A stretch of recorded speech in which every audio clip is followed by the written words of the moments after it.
Negation को आप इस तरह से समझो कि एक्चुअल में केपी एस्ट्रोलॉजी में होता क्या है। केपी एस्ट्रोलॉजी में हर जो भी चीज आपको दिख रही है वो एकदम क्लियर दिखनी है। क्लियर का मतलब क्या है? जैसे आपको किसी का प्रोफेशन देखना है एज पर पराशरी ज्योतिष, एज पर पराशरी ज्योतिष अगर आपको किसी का करियर देखना है तो आप क्या करते हो, वही सॉरी 10th लॉर्ड को उठाओगे, कुंडली में चेक करोगे, कुंडली के किस भाव में बैठा है, किस भाव के साथ वो संबंध बना रहा है। अगर पॉजिटिव संबंध बना रहा है तब तो ठीक है ना। और अपने से 6 8 12 का संबंध बना रहा है तो प्रॉब्लम है। मतलब अभी जब आप एडवांस का भी पराशरी पढ़ोगे, या आप में से बहुत लोगों ने पढ़ा होगा, जब भी 10th लॉर्ड अपने से 6 हाउस में होता है, अपने से 8th हाउस में होता है, अपने से 12th हाउस में होता है। मान लो किसी का 10th लॉर्ड 9th हाउस में बैठा है तो अपने से 12th हाउस में चला गया। किसी का 10th लॉर्ड 12th हाउस में बैठा है, किसी का 10th लॉर्ड 3rd हाउस में बैठा है, किसी का 10th लॉर्ड 5th हाउस में बैठा है। तो 5th में बैठा तो अपने से 8th हो गया, 3rd हाउस में बैठा अपने से 6 हो गया, और अगर 9th हाउस में बैठा तो अपने से 12th हो गया। तो आपने दृष्टि प्लेनेट कहाँ बैठा है, किसके साथ बैठा है, ये सब चीजें तो आप पराशरी में देख सकते हो। उसके बाद अगर आपको कोई खराब भाव देखना है कि करियर के ऑस्पेक्ट से ये हाउस अच्छा नहीं होता है, जैसे अब आप अगर बीएनएन कर रहे हो, क्योंकि आप में से सभी लोग ऑलमोस्ट कर ही रहे हो बीएनएन। बीएनएन में हम क्या करते हैं कि भाई अगर शनि के साथ राहु, शनि के साथ चंद्रमा, शनि के साथ केतु, शनि के साथ मार्स अगर आ जाता है, थोड़ी अनकॉम्प्लिकेटेड सिचुएशन बन जाती है। मतलब वो अब नॉर्मल चार्ट नहीं है, वो अब नॉर्मल चार्ट भी है और लाइफ में कुछ ना करे उसका भी इंडिकेशन है। मतलब अगर शुभ ग्रह शनि के आगे आ रहा है तो उसका मतलब क्या हो जाता है कि शुभ ग्रह आने का मतलब क्या है कि व्यक्ति कुछ नहीं करेगा तो भी ये कुछ ना कुछ करा ही देगा। मान लो किसी के सैटर्न के आगे वीनस है तो मतलब कुछ नहीं कर पाया, शादी हुई, शादी के बाद पत्नी का दबाव बना, पत्नी का प्रेशर बना, और चीजों का प्रेशर बना, दबाव बना, देखा यार खाने के भी वांदे हैं, सुख सुविधाएं नहीं है, किसी से हर चीज मांगनी पड़ रही है, समझनी पड़ रही है, तो कुछ ना कुछ source of income Venus generate करवा देता है। मतलब थोड़ी दरस दया कर देता है, तरस खा जाता है। जुपिटर है तो भी कुछ ना कुछ हो जाता है ना। सन है तो भी कुछ ना कुछ भगवान की कृपा हो जाती है। लेकिन जब राहु होता है, केतु होता है, मंगल होता है, चंद्रमा होता है, बिना एफर्ट के ये नहीं देते। ये आपका खून पसीना चाहते हैं, उसके बाद ये रिजल्ट्स देते हैं, क्योंकि पापी ग्रह हैं। मतलब शुभ ग्रह का क्या मतलब हो जाता है? शुभ ग्रह का मतलब ये होता है कि आप कुछ नहीं करोगे। मतलब जो सीधे साधे सज्जन लोग होते हैं उनको मान लो कि भाई आप उनके पास गए, आपने कहा भैया हमें ये चीज चाहिए, तो वो आपसे हिसाब किताब भी नहीं बोलेंगे। उन्होंने कहा अच्छा डेट्स इट, ये ले लीजिए। और थोड़ा सा जो डिप्लोमेटिक टाइप का आदमी होगा, तेज तर्रार आदमी होगा, क्या कहेगा, भाई आपने किया क्या है, किस चीज का मैं आपको दूं। आप बोलोगे दो, कहोगे किस चीज का दूं आपको, है ना, आपने किया क्या है। अभी आप घर बनवाओ, एक लेबर को बुलवाओ काम कराने के लिए, तो कुछ लोग ऐसे होते हैं नहीं भी किया तो भी पेमेंट कर दिया, यार ठीक है ले जाओ, तुम लड़ो झगड़ो नहीं भाई, और हम अपना चेंज कर लेंगे, दूसरा लेबर ले आएंगे। मतलब पेमेंट भी कर दिया, और क्या करते हैं कि भाई हम तुम्हारा पैसा नहीं खाएंगे लेकिन अब कल से तुम्हें बुलाएंगे भी नहीं, या एक दो बार और चेक कर लिया बुलाने के लिए। लेकिन जो पापी ग्रह है, जो थोड़ा सा तेज तर्रार आदमी है, वो क्या कहेगा, अबे पूरे दिन तो तू मेरे यहाँ बैठा रहा, तूने 15 मिनट सिगरेट पी है, 15 मिनट तूने बातें करी हैं, 2 घंटे तूने मसाला खाया है, तुमने काम तो 1 घंटा किया, एक ईंटा तुमने आज जोड़ा नहीं है, काहे का पगार, काहे का पैसा। अब वो लेबर हिसाब गुड़ा रहा है, सर ऐसे ही होता है, ये होता है, वो तो है, भाई हो गया बस, तेरे को करना है, आज का दिहाड़ी नहीं मिलेगी, कल आके करो, कल देखेंगे, करोगे तो मिलेगा, नहीं करोगे तो नहीं मिलेगा। लेकिन एक सही व्यक्ति क्या है, सज्जन व्यक्ति क्या है, सौम्य व्यक्ति क्या है, नहीं करोगे तो भी दे देगा वो। तो आप क्लैरिफिकेशन कर लेते हो ना बीएनएन में कि मतलब शनि के आगे पापी ग्रह आने का मतलब थोड़ा सा टफ है स्ट्रगल। अब नॉर्मल सिचुएशन है आपके लिए, अगर आप करोगे, नहीं करोगे तो कुछ नहीं मिलना करोगे तो भी स्थिति खराब ही है, मतलब बहुत कठिनाइयों से आपको मिलेगा। अब मैं अगर इस पे और जाऊंगा तो फिर और लंबा टास्क हो जाएगा, है ना। क्योंकि जो भी पापी ग्रह ना वो पहले आपका फाउंडेशन बनाते हैं, आपको नीचे से मजबूत कर देते हैं, इतना मजबूत कर देते हैं कि भले आपको वो लग रहा है कि 6 साल मेरा स्ट्रगलिंग फेज चल रहा है, लेकिन 6 साल बाद आप अपनी फील्ड के चुनिंदा लोगों में आ जाओगे अगर आपने प्लेनेट के हिसाब से काम करना चालू कर दिया। क्योंकि वो अब नॉर्मल प्लेनेट आपको प्रैक्टिकल लेवल पे इतना मजबूत कर देता है कि फिर आपकी टक्कर का कोई व्यक्ति होता नहीं है। संघर्षों में जो व्यक्ति तपता है उसका लेवल कोई टच ही नहीं कर पाता पूरी लाइफ। समझ गए आप? तो एक तो पापी ग्रहों का ये इफेक्ट है। सौम्य ग्रह मिलते हैं तो मतलब एक सिंपल क्लैरिफिकेशन हम कैसे करते हैं, किसकी लाइफ करियर के ऑस्पेक्ट से अच्छी है, किसकी लाइफ करियर के ऑस्पेक्ट से खराब है, इसको कैसे टेस्ट करते हैं कि शनि के आगे किन प्लैनेट्स के कॉम्बिनेशन। तो भाई शनि के आगे चंद्रमा भी है, राहु भी है, शनि के आगे मंगल जैसा भी ग्रह आ रहा, मतलब अब कॉम्प्लिकेटेड सिचुएशन बनी है। अगर ये व्यक्ति इन प्लैनेट्स को हैंडल नहीं करेगा सही से तो अपनी लाइफ में कुछ नहीं करेगा, लड़ाई झगड़ा और होगी, जेल यात्रा और करके आएगा। पराशरी में भी क्लियर कर लोगे कि भाई 10th लॉर्ड कुंडली के 5th हाउस में बैठा है, 10th लॉर्ड कुंडली के 3rd हाउस में बैठा है, 10th लॉर्ड कुंडली के 9th हाउस में बैठा है, मतलब अब क्या हो गया, अनकॉम्प्लिकेटेड सिचुएशन हो गई है। मतलब ये करके भी बहुत कुछ लाभ नहीं पा सकता, और अगर नहीं करेगा, निठल्ला बैठेगा तो जिंदगी में कुछ मिलना ही नहीं। क्लियर हो गया? केपी एस्ट्रोलॉजी में क्या होता है, केपी एस्ट्रोलॉजी में ये सब देखा ही नहीं जाता। ना तो आप उसमें प्लेनेट के कॉम्बिनेशंस देखोगे, ना तो आप उसमें कौन सा प्लेनेट किस हाउस में, किस हाउस से किस हाउस में गया ये देखोगे। उसमें तो सीधा फंडा है भाई, 10th CSL के पास में रिजल्ट देने वाले नंबर कौन कौन से हैं। तो आपने देखा कि 10th CSL के पास 2 भी आ रहा है, 6 भी आ रहा है, 10 भी आ रहा है, और एनएल लेवल पे ना। लेवल पर। तो मतलब क्या है, मतलब एक बात मैं आपको बताऊं, 2, 6 और 10 क्यों आ गए, क्योंकि ये 10th से ट्राइन में है सारे। ओके, इंटरलिंक वही निकलेगा सारा का सारा। अब क्या हुआ, 10th से आप बोलते हैं हम लोग 10th CSL के बाद 2, 6, 10, 11 में से कोई भी नंबर हो तो मेरा करियर अच्छा होता है, जो व्यक्ति काम करता है उसका पैसा उसको मिलता है जी। बात समझ गए आप? मतलब ये क्लियर, क्रिस्टल क्लियर। अब मैंने बोला भाई नेगेशन वाले नंबर जो होते हैं उनको दिमाग में रखना है। आपको एक बात पता चल गई भाई, 10th CSL के बाद 2, 6, 10, 11 में से कोई एक नंबर NL लेवल पर होना चाहिए, तभी इसका करियर अच्छा होगा। अच्छे का मतलब पैसा आएगा जो करेगा, कंफर्ट्स रहेंगे, सुख रहेंगे, धन रहेगा, यही तो सब व्यक्ति चाहता है ना अपनी लाइफ में। यस। लेकिन अब आपने देखा कि भाई 2 के साथ 1 भी आ रहा है, 6 के साथ 5 भी आ रहा है, 10 के साथ 9 भी आ रहा है, मतलब क्या है, 10 भी आ रहा है, 9 भी आ रहा है, मतलब एवरेज रहेगा। हाँ, तो यही पूछ रही थी, ये निगेशन वाले नंबर्स सब लॉट पे आने चाहिए कि एनएल पे साथ में आ गए तो भी चाहिए होते हैं सारे। एनएल आगे पे क्लियर हो जाएगा, आगे क्लियर हो जाएगा, कहीं पे भी आ सकते हैं, सब लॉट पे होते हैं, NL पे ही चाहिए होते हैं एज पर केपी एस्ट्रोलॉजी।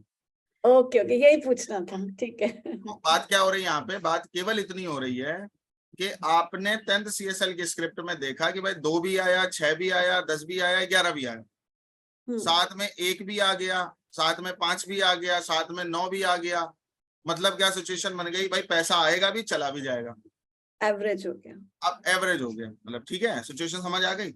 एक थर्ड सिचुएशन बनेगी कि 1 भी आ गया, 2 का नेगेशन 1, 6 का नेगेशन 5, 10 का नेगेशन 9, और साथ में 8 या 12 भी आ गया, मतलब 8 और 12 तो ऐसे ही खराब।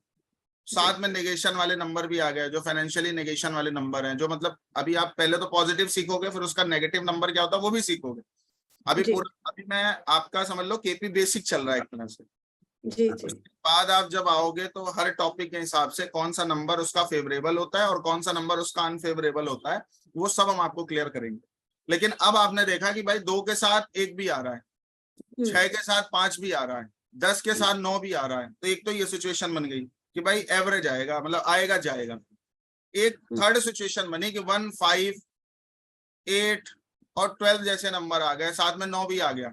मतलब क्या हुआ, कोई पॉजिटिव नंबर वेल्थ के विद रिस्पेक्ट तो नहीं है, करियर के पॉइंट, साथ में कोई ऐसा भी नंबर नहीं है कि जो मतलब ना तो देखो 3 तरह के लोग होते हैं ना, एक तो आपके सपोर्टर होते हैं, एक तो आपके अगेंस्ट खड़े होते हैं, और एक होते हैं कि जो दोनों की तरफ होते हैं। Neutral numbers. न्यूट्रल नंबर्स बोल सकते हैं उनको। तो अगर किसी के करियर की बात हो रही तो 2, 6, 10, 11 उसका पॉजिटिव माना जाता है कि भाई अगर 2, 6, 10, 11 10 CSL की स्क्रिप्ट में एनएल लेवल पर कैसे भी मिल गया तो मतलब उसका करियर बेस्ट है, अच्छा रहेगा, लाइफ में राइज रहेगा, जो करेगा उसके स्टेटस, नेम, फेम, 11 एक्सपेक्टेशन, वो बताऊंगा कैसे यूज होते हैं नंबर, वो आगे का टास्क है, लेकिन आप समझोगे। बस 2, 6, 10, 11 आ गया, इसका मतलब करियर राइजिंग है, मतलब जो करोगे उसका रिजल्ट आपने मिल जाएगा।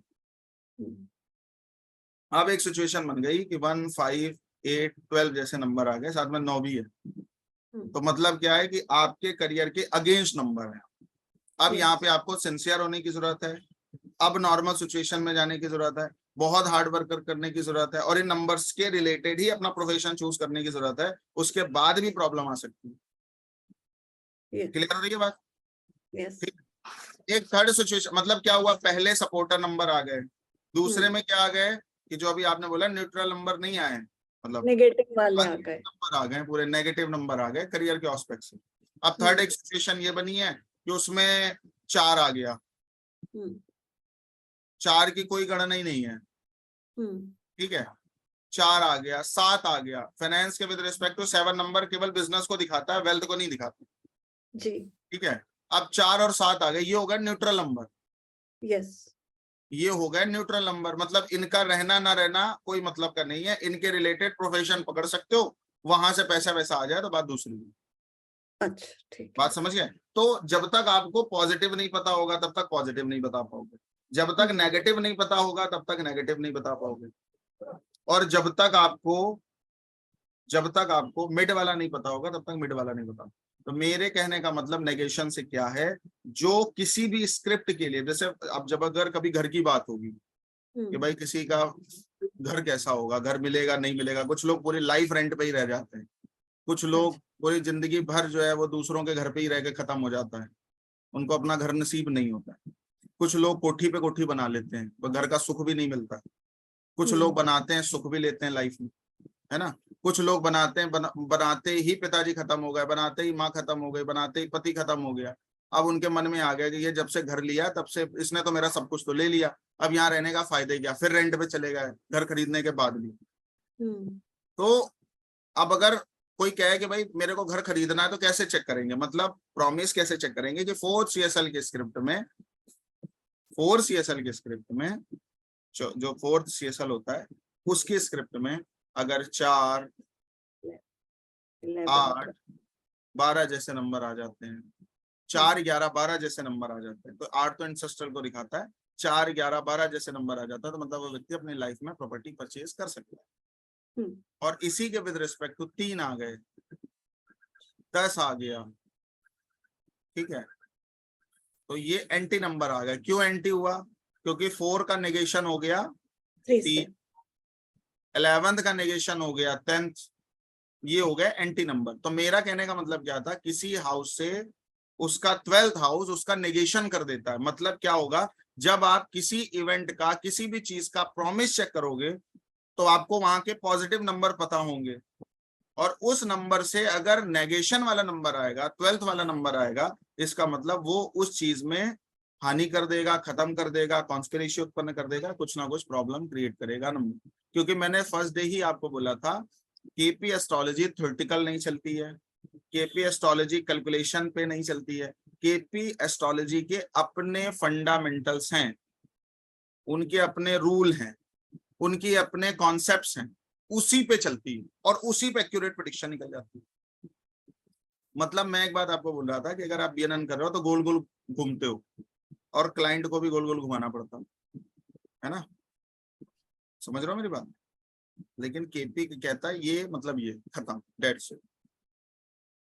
समझ आ रही बात? अब क्या होगा, तीसरा मैंने एक चीज तो नेगेशन बताया था, एक चीज मैंने और बताया था आपको, ये अगर किसी घर की बात हो रही है और उसके नेक्स्ट हाउस भी आ जाए तो उस घर की पूर्ति कर देता है। अब जैसे करियर की बात हो रही है तो करियर के लिए पॉजिटिव नंबर चाहिए होता है 2, 6, 10, मान लीजिए करियर के विद रिस्पेक्ट तो 2, 6, 10 चाहिए। अब 2 नहीं आया, 2 की जगह 3 आ गया, 6 नहीं आया, 6 की जगह 7 आ गए, ये क्या करेंगे, करियर की मतलब करियर की पूर्ति कर देंगे। 2 चाहिए होता है ना फाइनेंस के लिए, अच्छे फाइनेंस के लिए 2 चाहिए होता है, 2 नहीं आ रहा, 3 आ गया, तो खराब नहीं है ये, क्योंकि 1 खराब था, 3 खराब नहीं है। किसके विद रिस्पेक्ट टू? करियर के विद रिस्पेक्ट टू, क्योंकि करियर के लिए एक फंडामेंटल क्लियर है, 2 6 10 चाहिए। यस, अभी आप पढ़ोगे, पूरा चैप्टर आएगा इसका, मैं अभी समझा रहा हूँ, एक्सप्लेन कर रहा हूँ केवल आपको। इसकी पूरी स्क्रिप्ट दूंगा 400 450 इवेंट्स की, कौन से पॉजिटिव नंबर होते हैं, कौन से नेगेटिव नंबर होते हैं, लेकिन अभी आप समझ रहे हो, मतलब करियर के पिन पॉइंट से बात क्या आ गई भाई, 2 6 10 में से कोई नंबर आएगा तो करियर अच्छा, नहीं आएगा करियर अच्छा नहीं है, ठीक है। लेकिन अब उसमें कंडीशन और भी है ना कि भाई नेगेशन वाला आ रहा है कि उससे सेकंड वाला आ रहा है, ये भी तो कंडीशन है ना भाई। 2 6 10 के अलावा कई नंबर है ना उसमें, उसमें 1 भी है, 5 भी है, 8 भी है, 12 भी है, उसमें 3 और 6 भी है, 3 और 7 भी है। तो 3 और 7 क्या करेंगे, उस घर की पूर्ति कर रहे हैं, किसकी? दूसरे की पूर्ति तीसरा कर रहा है, और छठे की पूर्ति 7वां कर रहा है। तो मतलब इस व्यक्ति के पास पैसा भले ना रहे लेकिन लोग रहेंगे, चीजें भले ना रहे लेकिन सपोर्ट रहेगा। मतलब कुछ लोगों के जिनके चार्ट में दूसरा डायरेक्ट नहीं आता, तीसरा आता है, तो उनके फूफा पता चला किसी बड़ी कंपनी में बड़े लेवल पे बैठे हैं। उन्होंने कहा फूफा जी मेरी नौकरी नहीं लग रही है, उन्होंने कहा ठीक है मैं उनसे बात कर ले रहा हूँ, मेरे फ्रेंड हैं, तुम चले जाना, मेरी बात करवा देना। ऐसा सुना है आपने? सुना है कि नहीं सुना है? किसी के फूफा का फोन आ गया, मामा का फोन आ गया, चाचा का फोन आ गया कि भैया इनको रख लो। मोस्टली जो एमएलएज हैं, एमपी हैं, ये सब जितने लोग हैं, ये सब अपने जो नीचे वाले लोग होते हैं उनको, वो कोई भी काम को बोलते हैं, कहते हैं ठीक है नहीं हो रहा मैं करवा दे रहा हूँ, एक कॉल गया काम हो गया। ये क्या होगा, मतलब सपोर्टर, तीसरा भाव दिखा दिया कि भाई आपके करियर में भले आप अपने दम पे कुछ ना उखाड़ पाओ, लेकिन आपके पास कुछ ऐसे लोग होंगे जिनकी बात कोई टालेगा नहीं, और उनके बिहाफ पर आपका करियर, आपकी दाल रोटी रोजी रोटी चलती रहेगी। बात समझ? परफेक्ट मान लो एक्सप्लेनेशन। 7 आ गया। अब ये बात वैसे मैं आगे करने वाला था, लेकिन आपने पूछ लिया तो मैं थोड़ा क्लियर कर दूंगा। मान लो 7 आ गया, 7 क्या कर रहा है, 6 की पूर्ति कर रहा है। डायरेक्ट आपके पास पैसा नहीं आ रहा, लेकिन आपके पास लोग आ गए। 7 नंबर क्या, क्लाइंट हैं, लोग हैं, लोग आ गए। अब उन्होंने, आपका मन नहीं हो रहा काम करने का, आपका मन नहीं है कि हम कोई बिजनेस करें, कोई प्रोफेशन करें, कोई चीज करें, आपके पास 10 लोग खड़े हो गए, भाई ये क्यों नहीं कर ले रहा हूँ, दुनिया कर रही, कौन कमा ले रहा है, ये कर ले रहे हैं, वो कर ले रहे हैं, ऐसा हो जा रहा है, वैसा हो जा रहा है। अब 7 लोग, 10 लोग, 20 लोग आपको बोल के आपसे काम करवा लेंगे, चिल्ला चिल्ला के काम करा लेंगे, दिखा दिखा के काम करा लेंगे, कंपेयर करा करा के काम करा लेंगे कि तुम्हारे अकाउंट में 2 करोड़ पड़ा, उसने 1 करोड़ रुपए देखो शेयर मार्केट में डाला, 100 करोड़ हो गए उसके, और तुम बैठे हो अभी 7% के जुगाड़ में।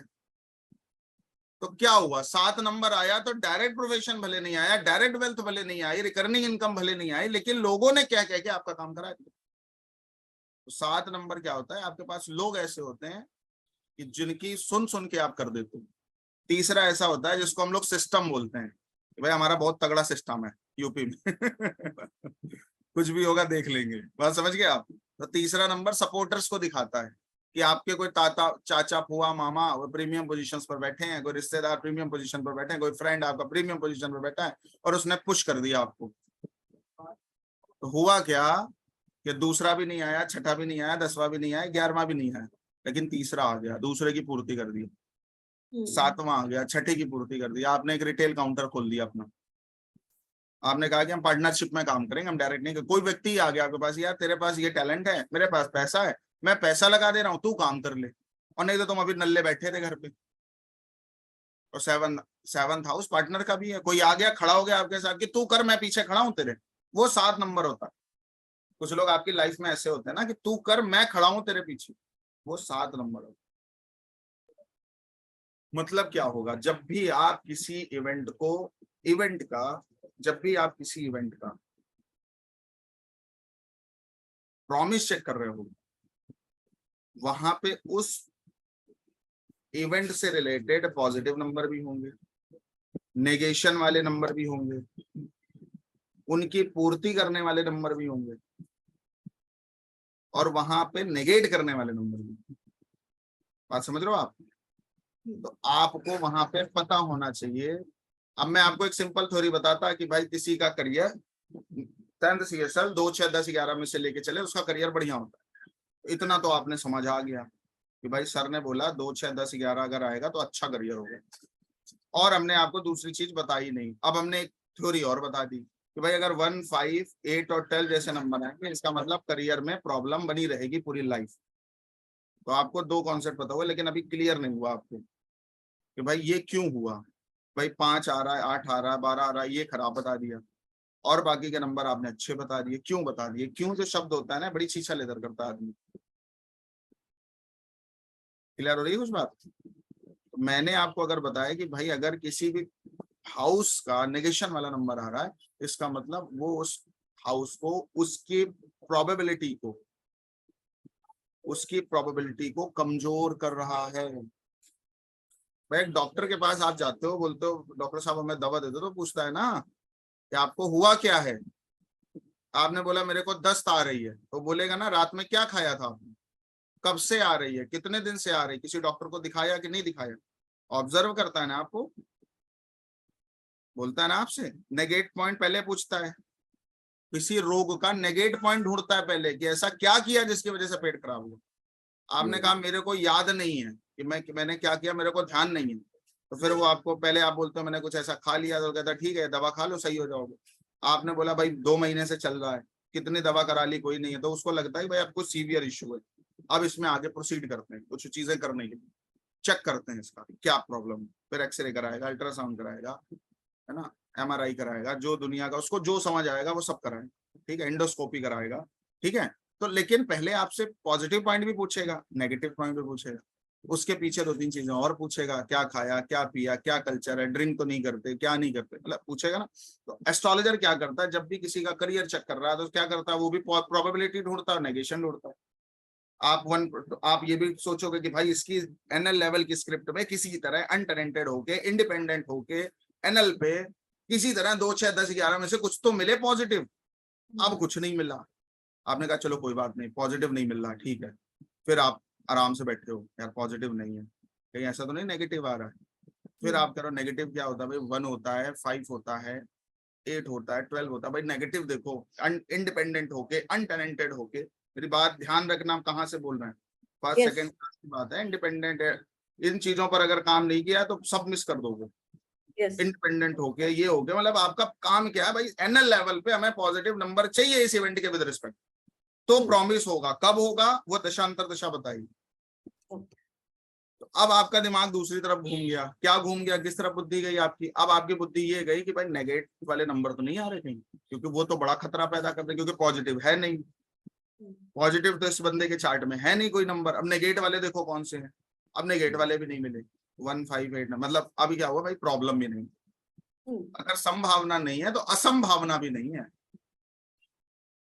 ठीक है। अब तीसरी कंडीशन आ गई कि भैया देखो कहीं सक्सेसर नंबर है क्या, इसके आगे जो करा देते हैं, पूर्ति कर देते हैं। आपने कहा 3, 7, अरे चल जाएगा। मतलब लाइफ में बहुत कुछ नहीं मिलेगा, कुछ तो मिल जाएगा, आप चिंता नहीं, कोई है इसकी लाइफ में। बात समझ रहे हो आप? Yes. Very nice. क्लियर हो रही है बात? बहुत अच्छे से। क्लियर हो गई? ठीक है। तो जब भी आप किसी इवेंट को जब आप देखोगे तो वहां पे आपको पॉजिटिव चीजें कैसे फाइंड करोगे, नेगेटिव कैसे फाइंड करोगे, यही मैंने आपको प्रीवियस क्लास में बताया था। प्रीवियस क्लास में मैंने यही चीज आपको बताई थी। प्रीवियस क्लास में मैंने आपको यही चीज बताई थी, ये पॉजिटिव नंबर है, ये उसका नेगेट करने वाला नंबर है। पॉजिटिव आएगा मतलब हाँ है, नेगेट करने वाला आएगा मतलब उसकी संभावना को डाउन करना। आपने किसी व्यक्ति को देखा कि भाई किसी व्यक्ति को हमने ठोक दिया, गाड़ी से ठोक दिया, ठोक के अब वो असहाय पड़ गया, गाड़ी वाड़ी इधर उधर फेंक के, बाइक से था, पैदल था, वो गिर गया। तो सबसे पहले आप क्या चेक करते हो, उसकी सांसें चेक करते हो, नब्ज चल रही है कि नहीं, सांसें चल रही है कि नहीं, चल रही, हाँ भैया ठीक है, सीवियर इशू नहीं है। और नब्ज बंद, सांसें बंद, मतलब अब ये मैटर बहुत बड़ा होने वाला है। तो सबसे पहले इंश्योरेंस वगैरह निकाल के रख लो, DL निकाल के रख लो, यही तो होगा ना। खत्म कर दोगे तो मुकदमा होगा, चीजें होंगी, इंश्योरेंस होगा, उससे क्लेम करेगा, DL है कि नहीं है, गाड़ी चलाना आता है कि नहीं है, तब तो सेव रिगार्ड तो बाद में होगे ना। पहले तो सांसें चेक करोगे, उसकी रेमेडी पे तो बाद में आओगे। मैंने किसी को ठोका, ये चल पा रहा है कि नहीं चल पा रहा है, हाथ तो नहीं टूट गया, पैर तो नहीं टूट गया, लंगड़ा तो नहीं रहा है, बात समझ रहे हो नहीं? चेक करते हो ना जाके, यार देखो देखो देखो। अच्छा गाड़ी में आपकी गाड़ी कहीं ठुक गई खंबे पे, तो भी चेक करोगे यार हेडलाइट तो नहीं गई, स्क्रैच कैसा है, माइनर है, बहुत है, कैसे पता चलता है? चेक करते हो ना उतर के। ऐसे ही किसकी लाइफ में पॉजिटिव होगा, किसकी लाइफ में क्या नेगेटिव होगा, ये नंबर्स का गेम है केपी में। केपी का एक और पॉजिटिव चीज बताऊं, जिसको केपी एस्ट्रोलॉजी आ गई उसको एस्ट्रोनिमरोलॉजी आ जाती है बहुत आसानी से। एस्ट्रोनिमरोलॉजी अगर किसी को करना हो तो बीएनएन करके और पराशरी करके नहीं कर पाएगा बहुत अच्छी, लेकिन अगर वो केपी कर लेगा तो एस्ट्रोनिमरो कर सकता है। मतलब कुंडली को देख करके कौन सा उसका लकी नंबर है, कौन सा उसकी कंपनी का नाम होना चाहिए, क्या उसका नाम होना चाहिए। जो न्यूमरोलॉजी को पढ़ाने वाले टॉप लेवल के लोग हैं, उन्होंने भी बाद में एस्ट्रोनिमरो कोर्स लॉन्च किया। कारण क्या था? क्योंकि तब तक एक्यूरेसी नहीं आती जब तक एस्ट्रोलॉजी उस चीज को हानि के देती है। कारण क्या? न्यूमरोलॉजी तो डेट ऑफ बर्थ पे ही चलती है ना, दिन में कभी भी पैदा हो सकता है, दिन में कभी भी पैदा हो सकता है ना वो व्यक्ति।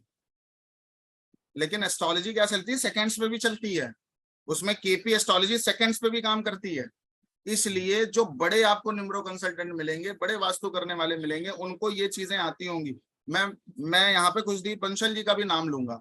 उनको क्या जरूरत थी एस्ट्रो वास्तु कोर्स लॉन्च करने की?